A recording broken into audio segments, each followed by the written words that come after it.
In Afghanistan, 3,500 NATO troops were killed, including 457 UK military personnel. They weren't staying a little back, a little off the front lines, were they? Your UK troops, the Danish troops, a handful of others were shoulder to shoulder with us. But I'm saying that the majority of the NATO... Before we dive into the full story, comment where you're watching from. And don't forget to like and subscribe so you don't miss the next one. You are definitely going to want to watch this video all the way to the very end.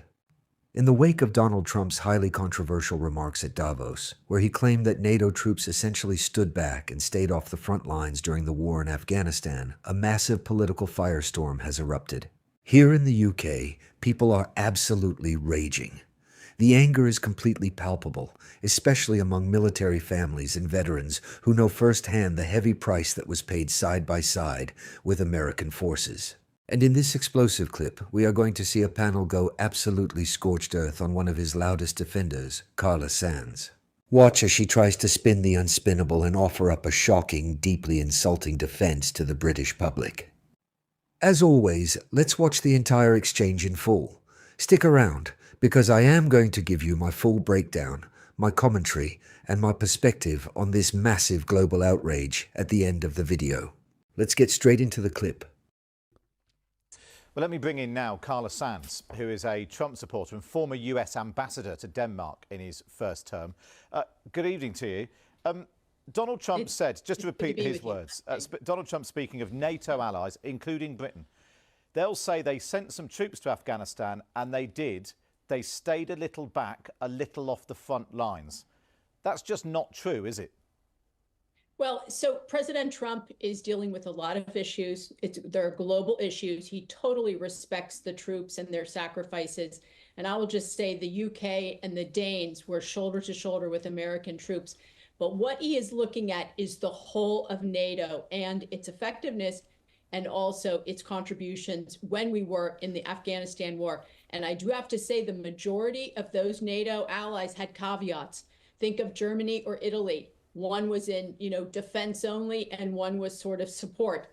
And there are many other countries that were not willing to go shoulder to shoulder. So he's looking at the big picture, not singling out the brave UK troops. And I've met those veterans. They are wonderful people in the UK, in Denmark. But if I could, I think he is looking at strengthening NATO. And when he talks about that, he talks about it in a way that the U.S. troops. But with respect, Carla, Carla, that isn't what he was talking about. He was talking about what happened in Afghanistan, and he said, and this is why this has caused such upset here and around the world, amongst veterans and families of those who died.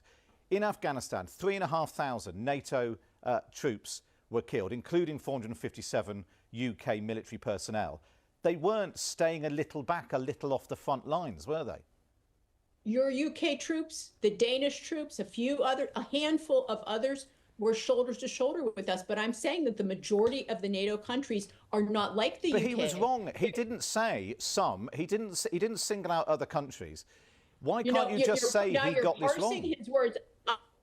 I would not take offense at this. It is on the whole true. But people have taken offense at this. We honor our veterans. There's no country that honors veterans more than the United States. We share how to do that with so many NATO allies. We share best practices. Many NATO countries have not taken care of their veterans. So it's not true that we don't respect veterans. He was speaking overall. NATO did not carry their weight when we were in that war. And I'm not talking about the UK. I'm not talking about the Danes. But he was. He didn't make that distinction, Carla. He didn't make that distinction.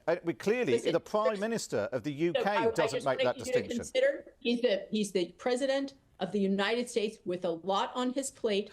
He may not have said it the right way. That's not an excuse for not knowing that hundreds of people from outside the UK, from outside the US, that's not an excuse for not knowing how many, the hundreds of soldiers and troops from outside the US were killed. I'm sorry. He doesn't know every detail about every allied nation. Well, maybe he shouldn't be talking about it then.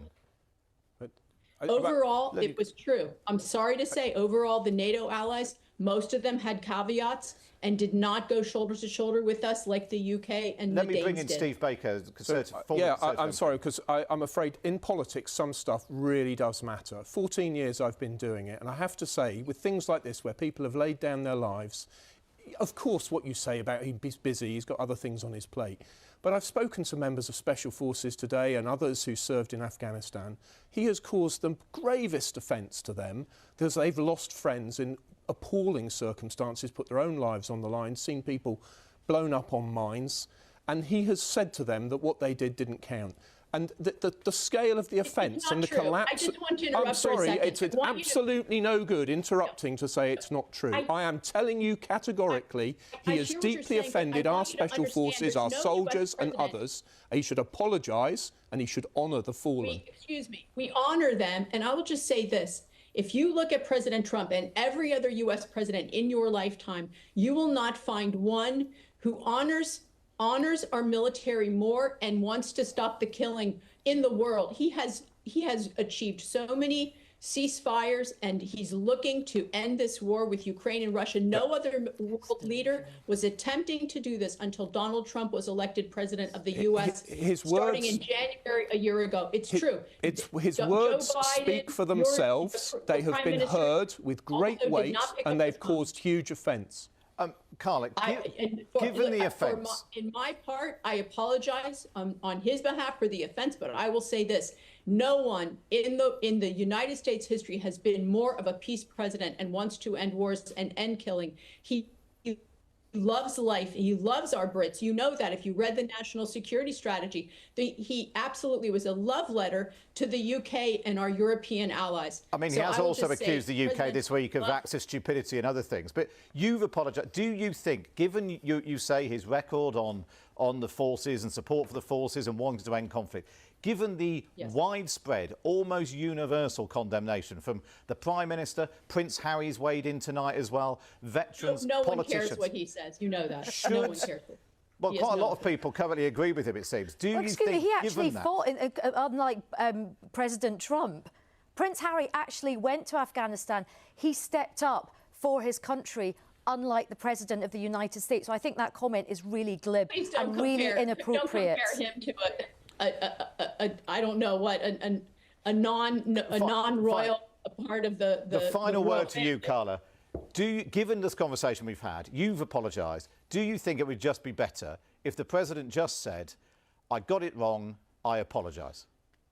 I don't speak for President Trump. I'm just asking your opinion. Would it be better? Would it draw a line under this? And I am sorry that people took offence and that they assumed that it was about the UK, and I'm sure it was not. And he does not know about the UK and Danish sacrifices because he is looking at the globe. He does not drill down on these details like you and I might. He just, the capacity to look at the world and bring peace to 8 different conflicts, that says a lot about this man and his love for life and his love for our military and saving young men.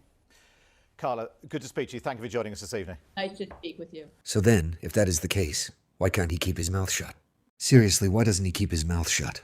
Why is it that we consistently have to watch people like Carla Sands crawl onto our television screens right here in the United Kingdom, look us dead in the eyes, and try to completely gaslight us about what we just saw and heard? They expect us to ignore the obvious truth and defend the utterly indefensible. This is the exact reason why I say to any Republicans or MAGA supporters listening right now, you will be judged by history for how you continue to sit back and allow this man to get away with this absolute nonsense. There is zero defense for not knowing the basic facts of the British servicemen and women who laid down their lives, or the NATO partners who made the ultimate sacrifice after 9/11 on behalf of the United States of America. And the absolute audacity is mind-blowing. People can say whatever they want about Prince Harry, but when the call to serve came, he didn't run. He isn't a draft dodger. He stood up on the front lines and actually fought for his country. That is something Donald Trump has absolutely no concept of, because he avoided the draft with some highly convenient excuse about bone spurs. Yet Carla Sands has the nerve to go on British television, humiliate herself, and speak down on someone who actually wore the uniform, all to protect the fragile ego of a president who didn't even bother to learn the sacrifices of America's closest allies. This entire performance is disgusting, and this administration's total lack of respect is embarrassing. If you look at the right wing today, they are completely enabling this behavior, and the damage to America's global reputation is going to take decades to repair. When you start disparaging the very allies who bled for you, that should be the absolute limit. What do you guys think about this jaw-dropping exchange? Let me know your thoughts in the comments below. While you're down there, do me a massive favor. Hit the thumbs up button to make sure this video gets pushed to every single screen, and hit that subscribe button to join the channel. I'll see you guys in the next breakdown. Cheers.